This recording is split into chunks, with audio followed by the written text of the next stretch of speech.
Chapter 4. The next morning. I woke up with a terrible pain in my neck. When I looked in the bathroom mirror, I saw dark purple bruises on my skin.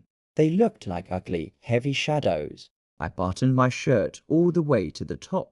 I put on a warm tie to hide the marks completely. Kathy was still sleeping peacefully in our warm bed. I did not want her to see my neck.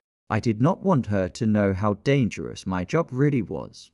I took the train to the Grove. During the journey, I thought about the violent attack. Alicia's hands were so strong, and her eyes were full of pure hate. But I was not angry at her. In fact, I felt very excited. Her anger was a real emotion. It proved that she was not an empty shell. The name Gabriel was the key that unlocked her anger. If I wanted to help her, I needed to learn everything about Gabriel. I needed to understand who Alicia was before she became the silent killer. If she could not speak to me, I had to find her voice in other places. When I arrived at my small grey office, I asked the secretary for Alicia's police file again. I locked my door. I wanted to be completely alone. I opened the thick, heavy file and began to read the old police reports very carefully. After an hour of reading, I found something extremely important. Before the terrible night of the murder, Alicia wrote her thoughts in a private diary. The police took the real diary as evidence for the trial, but inside the thick medical file, there were a few copied pages. My hands shook a little bit as I held the thin paper. This was Alicia's true voice. These were her secret thoughts before everything went dark. The diary was written in simple, clear sentences. I started to read. July 12. Gabriel gave me this small book today. He bought it at a nice shop in the city. He told me I should write my thoughts down. He says I worry too much and that writing will help clear my mind. He is so good to me. He is a wonderful husband. I love him so deeply. Sometimes I think I love him too much. If I ever lost him, I would die. He is my whole world. I stopped reading for a moment. Her words were full of deep, powerful love. It was hard to believe this same woman shot him 5 times in the face just 1 month later. What happened to change such strong love into such violent hate? I read about their beautiful life together. Gabriel was a very successful fashion photographer. He was handsome, charming, and everybody loved him. He took pictures of famous, beautiful models. While he worked in the busy city, Alicia stayed in her large, quiet studio at the back of their house. She painted for hours and hours. They seemed like the perfect, happy couple. But as a psychotherapist, I know that perfect couples do not exist. Everyone hides a secret pain. I continued reading the copied pages. The tone of the diary slowly began to change. July 20. I am feeling very strange lately. The house feels too big and too quiet when Gabriel is at work. I feel cold, even when the sun is shining. I told Gabriel that I feel like someone is watching the house. I saw a shadow near the trees in the garden yesterday, but Gabriel just laughed. He said it was only a fox or a dog. He told me I am working too hard on my paintings. He said I need to sleep more. Why doesn't he believe me? Am I going crazy? July 28th. The shadow is back. I know someone is out there. I am so afraid. But I cannot tell Gabriel again. He will look at me with his tired eyes. He will think I am acting like a sick child.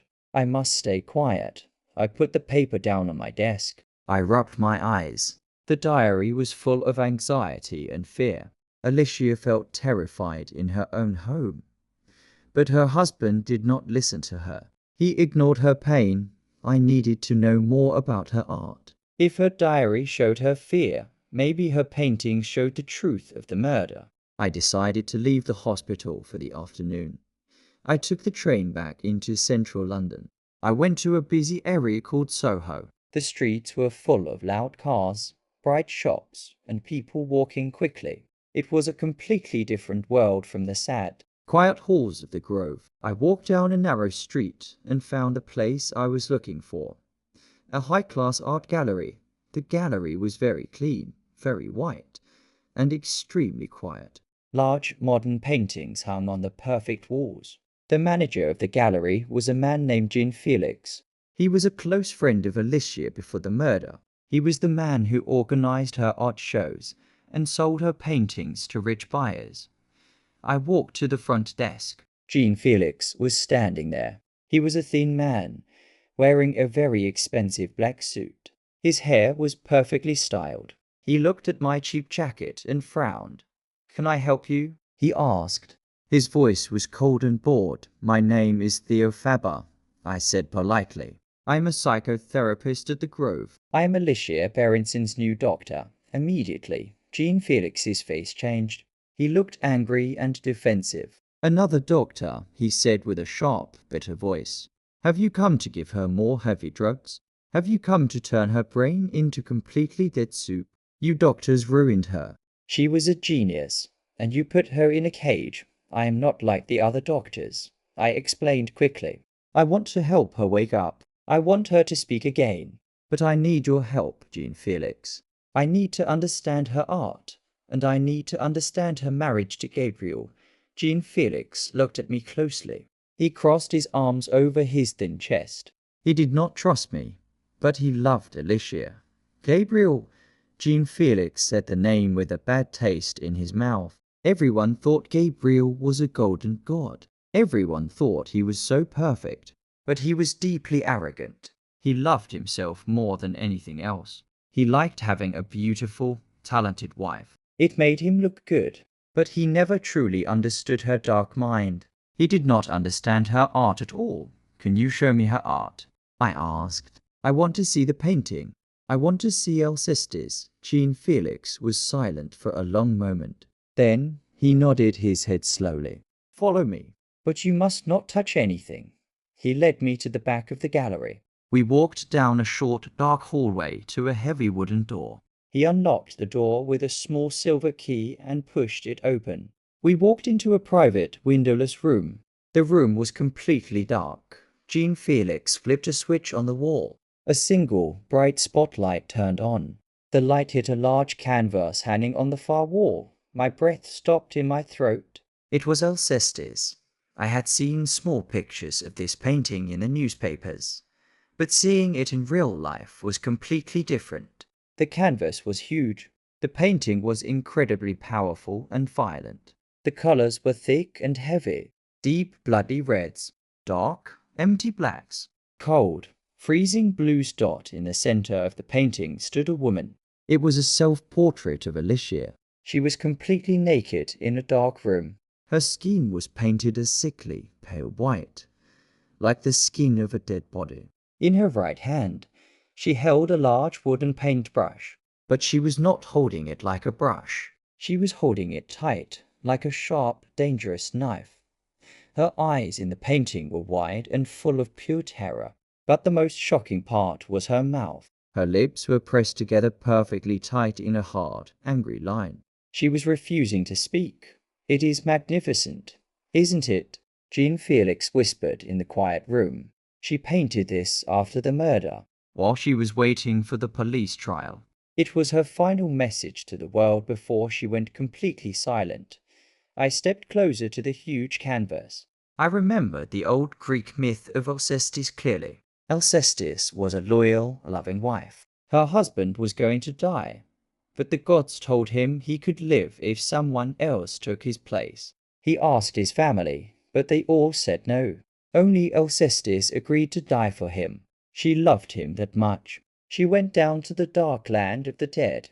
Later, a strong hero fought death and brought Alcestis back to the land of the living. She returned to her husband, but when she came back, she was completely different. She refused to speak to him. She stayed silent forever. Why was she silent? I stood in the dark gallery room and thought about the old story. Maybe Alcestis realized a terrible truth. She realized that her husband was a coward. Her husband let her die just to save his own life. When she returned, her deep love was completely gone, replaced by a cold, silent hate. I stared at Alicia's angry, painted face. The painting was not just a picture. It was a loud, screaming message. Was Alicia trying to tell us that Gabriel was a coward too? Did Gabriel do something terrible to make her pull the trigger 5 times? Thank you, Jean Felix, I said quietly. I could not take my eyes off the violent red paint. This is very helpful. I left the art gallery and walked back out into the busy streets of London. The sky was turning grey, and a cold rain started to fall. I felt a strong energy inside my body. The deep mystery was starting to open up, just a tiny bit. The diary showed a woman full of hidden fear. The painting showed a woman full of silent, explosive anger. I knew what I had to do next. Sitting in the hospital room with Alicia was not enough. She was a locked door, and the keys were hidden with the people who knew her best. I needed to talk to her family. I needed to talk to the people who were at her house before the murder. As a doctor at the Grove, it was strictly against the rules to contact a patient's family without permission. If Professor Diomedes found out, I would lose my job immediately. I would be fired, but as I walked through the cold rain, I decided that I did not care about the hospital rules anymore. I was going to find out the truth about Gabriel Berenson, even if it destroyed my own safe life.